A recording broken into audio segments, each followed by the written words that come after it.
저희가 문제인가요? 아, 햇빛? 여기 위에 해석본인데? 광채 같이 좋은데요? 오, 광채가 선생님, 선생님 광채가 납니다.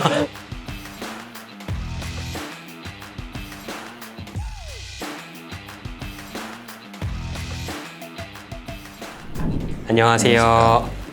여러 간들에 대해 간드러지게 알려드리는 간들입니다. 네, 안녕하십니까. 소화기내과에서 간 환자분들을 치료하고 있는 유수종이라고 합니다. 한번 촬영에 임해주셨는데요. 저번 시간과 조금 다르게 이번 시간에는 항암 치료, 내과에서 시행하는 면역 치료 이런 것들에 대해서 좀 언급을 해주셨으면 좋겠어요. 간암에서도 항암 치료를 하나요? 불과 몇 년 전까지만 해도 간암에서는 항암 치료 효과가 별로 좋지 않아서 환자분들이 상당히 좀 어려움을 많이 겪으셨는데요. 최근 10년 동안에 항암제 치료 약제가 비약적인 발전을 했습니다.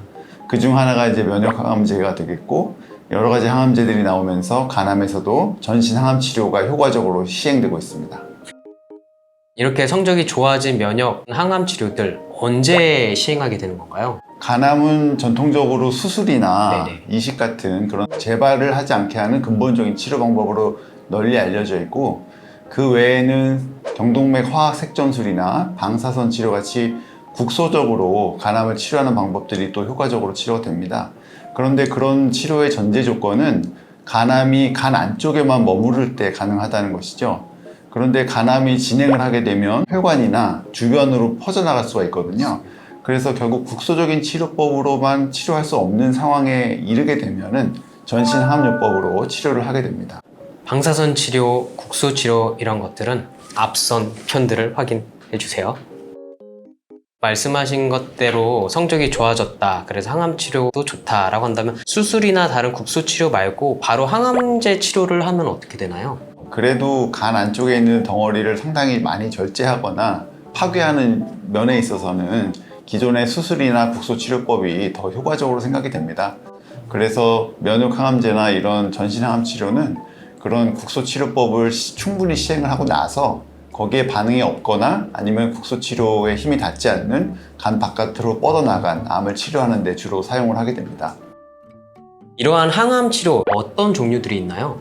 항암제는 전통적으로 여러분들이 잘 아시는 것처럼 주사를 맞고 머리가 빠지고 구토를 심하게 하는 부작용이 심한 세포독성 항암제라고 하는 1세대 항암제가 있고요. 2세대 항암제로는 표적치료제가 있는데, 암세포들이 세포 분열을 하거나 생존을 할 때 의존하게 되는 여러 가지 신호가 있습니다. 그런 신호를 표적치료제가 찾아가면서 차단을 하기 때문에 정상세포는 죽지 않고 암세포만 죽게 되는 그런 기전을 가진 표적치료제가 있겠고, 제3세대로서 이제 면역치료제가 개발이 되었습니다. 면역치료제는 우리 몸에 기본적으로 있는 면역세포가 암을 잘 인지해서 죽일 수 있도록 도와주는 치료제로 생각이 되고, 최근에는 2세대 표적치료제와 3세대 면역치료제를 단독 또는 병합을 해서 효과적으로 치료를 할 수가 있습니다.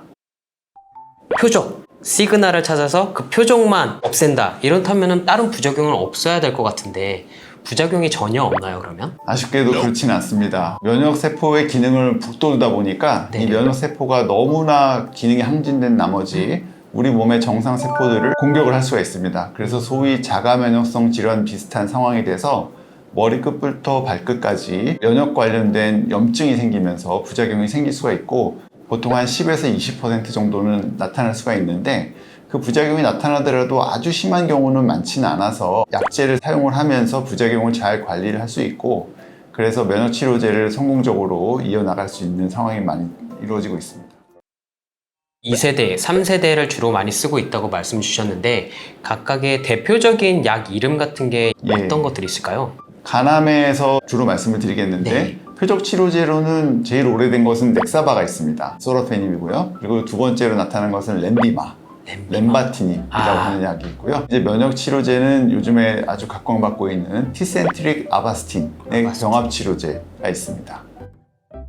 이런 것들은 투여 방법이 어떻게 되나요? 뭐 주사를 맞는 건가요? 약을 먹는 건가요? 조사를 하게 되는 건가요? 표적치료제는 경구로 먹는 약제가 되겠고, 면역치료제는 주사를 맞게 됩니다. 그래서 표적치료제 같은 경우에는 하루에 한 번, 두 번 이렇게 복용을 하시게 되고, 면역치료제 같은 경우에는 입원은 필요가 없고 주사를 연결하고 투여를 받고 앞뒤로. 예 네. 맞습니다. 그런 총 시간이 한 3시간 정도 소요가 됩니다. 3세대 같은 경우에 주사 치료 이렇게 한다고 말씀 주셨는데 얼마나 반복 투여를 해야 되나요? 아니면 뭐 한 번만 맞고도 효과가 훌륭하기 때문에 더 이상 안 맞아도 되나요? 어떤가요? 지금 나와 있는 티센트릭 아바스틴 병합요법은 3주마다 반복 치료를 하게 되어 있습니다. 치료 반응이 좋으신 분들은 과연 내가 이걸 언제까지 약을 계속 주사를 맞아야 되는 것인가 이런 고민에 빠지게 되는데 지금까지는 언제 약을 중단할 수 있다 이런 데이터가 없어서 계속 반복적으로 투여를 하게 되고 간암이 재발을 잘하는 기간이 2년 내로 생각이 되기 때문에 만약에 면역치료제를 받고 아주 드라마틱한 반응을 보여서 암이 없어졌다 거의 한 2년 가까이 된다 그러면 그 다음부터는 조심스럽게 간격을 넓혀볼 수 있겠습니다. 그렇지만 그 전까지는 대규모 임상시험에서 했던 대로 3주마다 반복 치료를 받는 것이 안전하겠습니다. 선생님 지금 말씀하신 3세대 면역 치료라는 건 얼마 전에 등장하게 된 것 같은데 임상시험 단계인 건가요? 아니면 지금 의료생활에서 빈번하게 사용되어지고 있는 치료인 건가요? 대규모 임상시험을 거쳐서 효과와 안전성이 입증돼서 실제 치료 현장에 도입이 된 약제입니다. 그렇군요. 지금도 활발하게 시행이 되고 있군요. 절제를 할 수 있다면 아직까지는 그래도 절제를 하고 수술할 수 있다면 수술을 하는 게 우선이다 라고 말씀 주셨는데 하고 나서 조금 조직검사 결과를 봤더니 재발의 가능성이 다른 경우보다 좀 높을 것 같다 라고 할 경우에 부가적인 이런 면역치료, 항암치료 해볼 수 있을까요? 예, 해볼 수 있습니다. 그 단계는 치료 현장에 도입된 상태는 아니고 아직까지는 임상시험의 단계입니다. 수술 이후에 공격성이 높은 녀석들에 대해서 면역치료제를 선제적으로 사용을 함으로써 재발을 막아보자 이런 개념으로 임상시험이 활발하게 진행되고 있고 정말 수술 이후에 효과적으로 재발을 막을 수 있을 것인지는 대규모 임상시험 결과가 나와봐야 정확히 알 수 있을 것으로 생각이 됩니다. 거기서 효과가 입증이 된다면 우리 임상 현장에도 도입이 될 것으로 기대를 하고 있습니다. 지금 현재 환자분이 수술을 받을 수 없는 상황 근데 전신 항암 치료를 받는 게 그나마 낫겠다라고 할 경우에는 2세대, 3세대 항암 치료를 하면 좋고 대신에 수술을 할 수 있다면 우선 수술을 하는데 수술하고 나서 부가적인 치료는 아직까지는 임상 단계에 있고 만약에 필요하다면 내과 선생님과 다시 상의를 해서 임상시험에 들어가서 그런 치료를 받아볼 수는 있겠군요. 최근에는 간이식이 워낙에 우수한 성적을 거두고 있다 보니까 간암 때문에 간이식을 바로 시행하게 되는 환자분들이 많은데 이렇게 간암 때문에 간이식을 한 이후에 부수적인 면역치료, 표적치료 받을 수가 있을까요? 간이식을 받고 나면 이식된 간이 거부 반응을 일으키면 안 되기 때문에 면역 억제제를 복용하지 않습니까? 네. 이 면역 항암제라는 것은 개념상 면역력을 북돋아 주는 것이다 보니까 이식된 간이 거부 반응을 일으킬 위험성이 분명히 있습니다. 그래서 이식된 간에서 만약에 간암이 재발을 한다고 했을 때 면역 항암제를 사용하는 것은 아직까지 좀 조심스러운 부분이 있고요. 그런 경우에는 면역 항암제보다는 표적 치료제로 치료를 하는 편입니다. 2세대인 표적 치료를 하고 3세대인 면역 치료제 같은 경우에는 말 그대로 면역이라는 게 들어가 있기 때문에 면역 억제제와 상호작용이 있을 수가 있고 그 위험성에 대해서 아직은 좀 더 논의를 해봐야겠다라는 뜻이군요. 네. 너무 훌륭한 정보 쭉 주셨는데요. 마지막으로 이 표적 치료제, 면역 치료제 관련해서 환자, 보호자분들에게 꼭 이런 건 좀 알아주셨으면 좋겠다 이런 내용이 있을까요?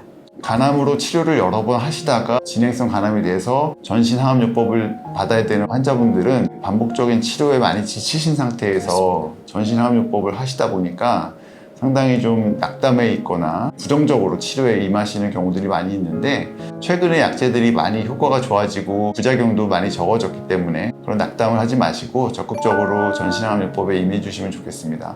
또 한 가지는 전신항암요법을 시작하기 전에 이 약에 내가 과연 반응을 할 거냐 말 거냐 그것을 상당히 궁금해 하시고요. 그렇죠.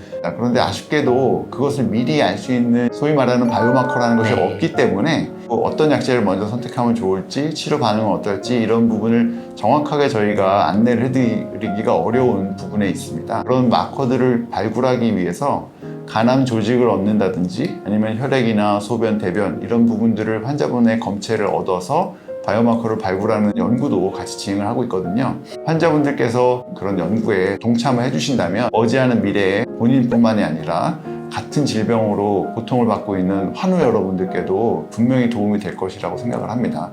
여러 가지로 힘드신 점이 있으시겠지만 저희가 성심성의껏 도와드리겠습니다. 비용이 막 엄청 비싸진 않나요? 표적 치료제는 보험이 되고 네. 면역 치료제는 보험이 안 돼서 한 사이클에 450만 원, 500만 원 정도 내야 되는데 실비보험이 있으면 커버가 또 돼요. 임상시험에 들어가게 되면 그 비용들은 다 안 내는 거죠, 환자? 물론입니다. 임상시험은 다 그 제약회사에서 제공을 하는 거죠. 그래서 꼭 임상시험이 나쁜 것만은 아니고요. 상당히 환자분에게 도움이 될 수 있는 그럼요. 좋은 방법일 수 있는데 그 언어가 주는 약간의 그거를 어떻게 하면 인식 개선을 시킬 수 있는지가 저희로서도 참 숙제입니다. 사실 그 바이오마커 이것도 인식이 안 좋아가지고 잘 안 도와주시거든요. 아예 뭐 조직이나 혈액 이런 거를 그 연구용으로 제공한다는 것 자체가 그것도 또 마르타 비슷하게 인식을 하고 있어갖고 워낙에 연구가 되려면 요즘 윤리성 이런 게 검토가 매우 중요해서 환자들이 다 동의를 해줘야 되는데 문제는 연구가 하나만 진행되는 게 아니잖아요. 가서 이제 연구에 대해서 설명드릴게 하면 아우 연구지 그만 보지도 않고 그냥 안 한다고. 좀 그것도 정말 좋은 주제인 것 같아요. 네. 한번 기회 주시면 또 다음에 네. 정기적으로 한 달에 한 번 정도. 아, 예, 물론 예. 한두 달에 한 번. 저야 뭐 영광이죠. 선생님 마지막으로 하셔야 되는 거 아시죠? 네. 좋아요, 구독 꾹꾹 눌러주세요. 감사합니다. 감사합니다.